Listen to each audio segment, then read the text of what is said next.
தக தகன்னு வெயில் அடிக்குது, டொயா டொயா. நம்மளெல்லாம் வேர்த்து கொட்டுது, டொயா டொயா.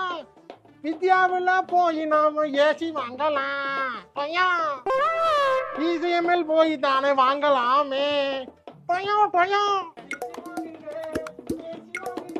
ஏசி வாங்குங்க, ஏசி வாங்குங்க, மாமா ஏசி வாங்குங்க, டொயா டொயா டொயா டொயா டொயா டொயா. டிவியை போட விட மாட்டேங்கிறாங்களே. வெயில் அடிக்குது மாமா. என்ன டிவி அமர்த்திய சவுண்ட் கேக்குது? ஏசி கொஞ்சம் வாங்கிட்டாங்க ஆமா, மாமா வாங்கிட்டாங்க ஆமா.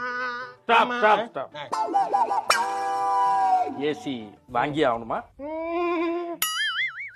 ஆமா. இருக்கிற பொருளுக்கே இஎம்ஐ கட்ட முடியாம உட்கார்ந்துருக்கேன். மேற்கொண்டு ஏசி வாங்கிட்டாங்க, டிவில வந்து ஆடுறத விட்டுட்டேன், போன்ல வந்து ஆடுறத தூக்கி போட்டேன், நேர்ல வந்து ஆட ஆரம்பிச்சு.